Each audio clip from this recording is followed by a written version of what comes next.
നമ്മുടെ ഇഷ്ടത്തിനെതിരെ വേറെ ഇഷ്ടം കയറി വരും. അത് ദൈവേഷ്ടമായി നമ്മൾ സ്വീകരിക്കുമ്പോൾ അതൊരു ജ്ഞാനസ്ഥാനമായിട്ട് മാറും. എന്താണ്? നിന്നെ പരിശുദ്ധാത്മാവ് നിറയാനുള്ള ഉപാധിയായി മാറും. അപ്പോൾ നീ ഒരു കുഞ്ഞുടുപ്പ് തയ്പ്പിച്ചു,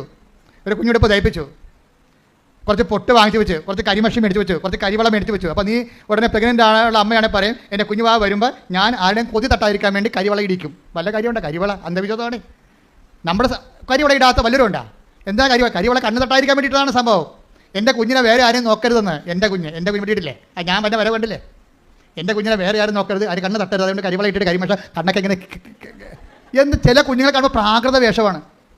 ഞാൻ ചോദിക്കും, നീ തന്നെ ഇത് പറ്റതാണെന്ന് ചോദിക്കും. പക്ഷേ അമ്മ തന്നെ മിടിക്കായിരിക്കണം. കൊച്ചാണെങ്കിൽ മൊത്തം കരിവാരി തെറ്റി കണ്ണ് തട്ടാതിരിക്കാൻ വേണ്ടി ചെയ്തിരിക്കുകയാണ്. എൻ്റെ കുഞ്ഞിനെ കണ്ണ് തട്ടരുതെന്ന്. അങ്ങനെ തന്നെയാണ് എൻ്റെ കുഞ്ഞ് മറ്റു കുഞ്ഞുങ്ങളെ പോലെ ആവരുത്. അങ്ങോട്ട് പോരുത്, അവിടെ പോയി കളിക്കരുത്, അവർ ചീത്ത പിള്ളേരാണ് എന്ന് പറഞ്ഞിട്ട് ഈ തള്ള അവർ സ്ക്രൂ ചെയ്തിട്ട് ഈ കുഞ്ഞിനെ വേറെ ഒരു പണ്ടാരമായിട്ട് വളർത്തിക്കൊണ്ട് വരും.